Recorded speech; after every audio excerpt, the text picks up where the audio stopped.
Hey guys, it's Toby Morrison here from CFS Health, and on the other end, I have the amazing Christy Traub. Is that how I say your last name? Yes. Yep. Hey, Perfect. welcome. Hi. You did our program. What year was it when you joined? Oh, that's a good question. It was about 6 years ago. You were just saying before we got on the call, you weren't a lazy person. You were homeschooling your kids. You were traveling America. Was it America? You're traveling everywhere. Yeah. Yeah, it was our nation. We traveled the 50 states and we went to 140 national parks, monuments, and sites. And we went up to Canada and we went all the way across Canada through their national parks too. We were learning on the road. And my husband travels for his work. And so it was just the kids and I. And we would stay in hostels and we'd stay in, Wow. like camping, and they were avid backpackers with me, and so we did quite a bit. But I say this to say that I wasn't lazy, but so oftentimes we're made to feel that we're lazy and that, oh, I'm tired too, and okay, so you just don't want to do anything, or you're depressed, and I'm like, no, that's not the case. I mean, I know that one time through the many tests that they had run on me, they sent me to check my brain, sent me to a neurologist. They came out and they met my husband and they asked him, and then they asked me if I was depressed. And my response was, no, I'm not depressed, but I am frustrated. Yeah. And you would be frustrated too if you couldn't do these things. If you couldn't get up, if you couldn't sit, if you couldn't brush your teeth, you would be frustrated too. So no. What really pisses me off is like, why would you go out of your way to go get blood tests? If you were, Yeah. to get blood tests, to sit in doctors' clinics, to literally find a bloody solution for the problem that you don't know what's going on with you, would you really just do that to make it up? I don't think so.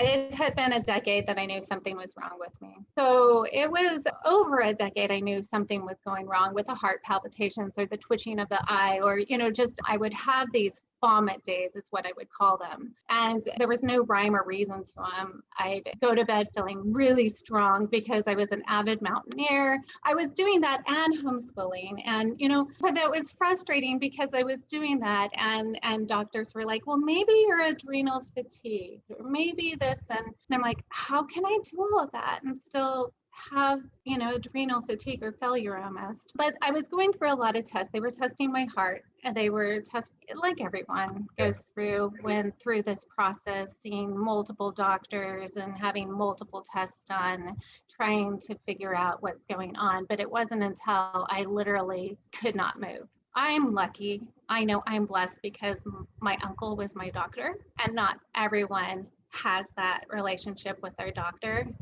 So when he Wow. could see me basically crawl, like need help, into his office, then Yeah. lay straight on the couch Yeah. waiting Purely with exhausting. sunglasses on because I could not bear to look at any light, and Mm. then crawl in and lay down. And still, I was raised that you look at people in their eyes, but I could not remove my sunglasses. I could not even open my eyes. And he's like, oh, something's wrong. I did eventually go to Stanford, which is one of the few researchers, that we have here in the United States. And so they diagnosed me, but it was a long time of waiting and not knowing. And when those vomit days, going back to those vomit days, I would go to bed feeling really strong, and I'd wake up not able to move my head even a quarter of an inch without vomiting. And it would be like that all day long. Mm. And I'm like, this is strange. But nothing came of that until afterwards with my blood test. It showed that I had the EBV and the herpes 1 and HHV6. And then I had low natural killer cells and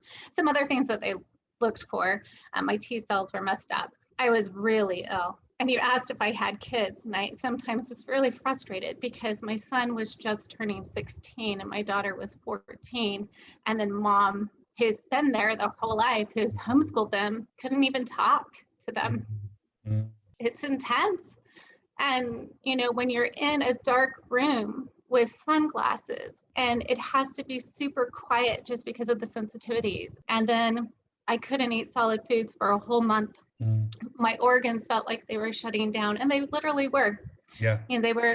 They were protecting the organs that needed to keep on continuing to work to survive. So my stomach just shut down. It was a long process. I couldn't take more than 8 steps without collapsing.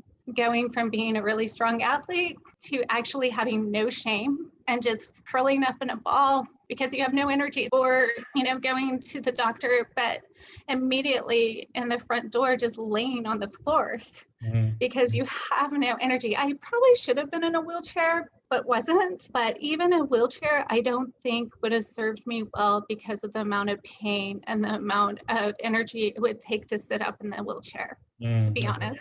So you went online, you're searching. I went online. What was this? Were you searching. searching at like 4 a.m. in the morning when you got like that insomnia, irritability? Okay, so there is a thing. I find that people who have ME/CFS do best, correct me, but a lot of my friends do best between 6 and 9 p.m. At night. And then, and don't even try to talk to me like don't even try to talk to me before 10 a.m. or 9, like it's not. And so when I went online, I was searching and everything was so sad and depressing. But one thing I was told, I was going to natural, homeopathic doctors as well as Stanford. And I was told by both that I would never hike again. And you should be happy if you walk just a few blocks. So I took on that projection because they're the experts, right? Exactly. And that's what we're taught to believe. And I took that on for a very sad hour, only an hour. Wow. But it was a very sad hour. And I was like, you know what? They don't know me. They don't know my body. They don't know my God. I am going to walk again and hike again. I found you online. I was even at my parents' house that time. My husband used to travel all over the nation, and I wasn't well enough to be on my own with the teenagers. And so I was there feeling very hopeless. Then I discovered you, and I'm like, he did it.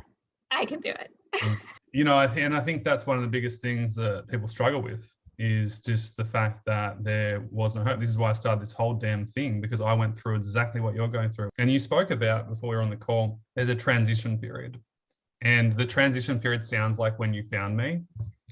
You said that you had that hour of like acceptance of, well, the doctor's right, or the person who has the title doctor who said you can't live, basically, you won't be able to hike and da-da-da, which is just an opinion. And we've seen this so many times before with our members who have been told crazy things that they can't do this, can't do that. And then it's like, well, that's just an opinion. I remember, God, I wish I could go back and search in the old group, but like, I remember you posting your first hike. I think it was like 30 minutes or something with your kids. I think it was with your 2 kids. There was a photo of 2 kids in the background, I remember. Yeah, there was also a hike that I would do in Yosemite that would only take me 10 minutes to normally do.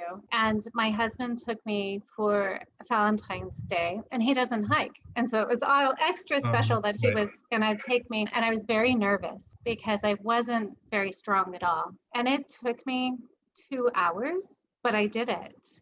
And I was hanging on his arm. I was stopping multiple times. This was when I was doing obviously better. I wasn't in bed anymore. It was still so touching, and it was, again, gave me hope, even though it was not the most lovely experience and it was painful, it still gave me hope that I might be able to hike again, but we talked about it not being linear, we're not, like, our recovery is not linear. We're taught that this is how things should go.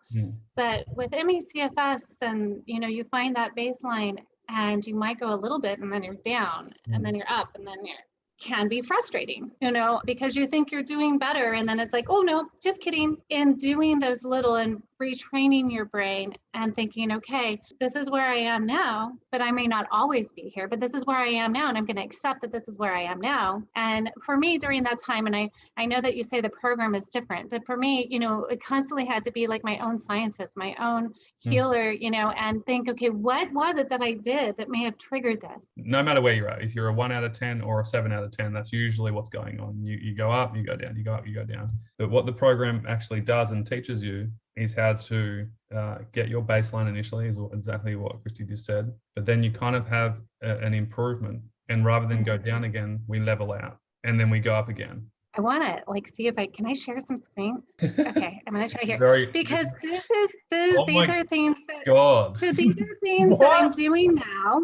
Oh my God. This is me right here and my son down here.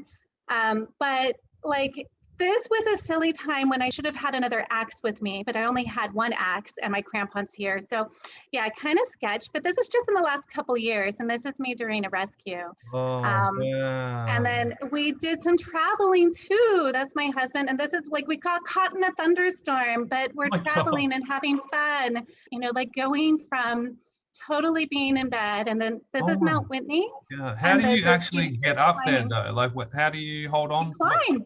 no. I'm climbing. Oh Yeah. my I mean, God. there's a rope there, and then here's mountaineering and Mount Adams. And this just shows me and what I love doing and what I was told I'd never do again. And really to go from not being able to read, not being able to form words, not being able to take 8 steps without collapsing, to again planning trips and organizing and reading maps and doing 2 14,000-foot peaks this particular trip. What was it like? Was it scary to join the program, or were you just excited finally for the first time? You're like, that's it, I'm doing it. Like, You have to be brave. I appreciated what you had to say and the hope that you had to bring, where I wasn't really finding it anywhere else. Sure, I love my doctors and they were supportive and the best that they could be, but they were still telling me that I would probably end up in a wheelchair. And back then, as self leader, even though you were there and amazing, you have to do the work and be willing to do the work. mm, And as far as the cost, it's worth it. And that's the thing, is so many of us will put other people in front of ourselves all the time. And surely we'll put our kids, and we'll do anything for our kids. We'll do anything for our dogs, really, honestly, and our cat. so I mean, like, I true. spent $10,000 on my dog, like, because I love my dog. And not a lot of people would do that. I understand not a lot of people have the means to do that either. And we really didn't at the time either. I mean, that's a lot of money, but for ourselves, it's, I think that we all have the personality that we're willing to give and give and give. And that's why we don't always necessarily listen to our body when it says, no, stop, sleep, eat, rest. We just keep pushing forward, trying to do for other people and never saying no. And so to learn how to say no and learn how to put our needs, like almost like on a calendar, schedule it in. I just made a post about this. Remember to, schedule in your needs. And other people don't need to know what you're doing. You can just say, I have an appointment. They don't need to know that means that you're going to sleep, or you're going to eat Mm. or do something For that you you. enjoy doing. Yeah. Get outside. To love yourself enough that you're giving yourself that time that you need to just be you and love you. Be kind to yourself. Yes, certainly. Be kind to yourself. The first thing I want to ask is, there's lots of people who, like you, who are stumbling across this, or they're searching online. They're really resonating with the work. They're like, oh my God, this makes total sense. But they're scared to invest. They're scared to start. They're scared to maybe get better. There's also that, the hard, Yeah, the hard that's work. a thing. Yes, it is a thing. Yeah. So we help. That's a thing. Yeah. You are worth it. Your life is worth it. You are loved. You are beautiful. You are brave, and you can do this. You may just need a little support because it is hard work. And that's what CFS Health does, is they're there to support and to guide and ask questions to get you to think in the way that will help you recover. Any kind of last words you want to kind of share with them? Love yourself where you are right now. Mm. No expectations, but dream and set little goals. And remember, you are in charge of you. We're going to leave it there. I'm going to leave some links below this video for you guys. There's some free trainings. If you want to apply for the program to see if you can be accepted into it, you can apply for it below. Thanks so much, and we'll speak to you soon. Okay, thank you. Bye. Bye.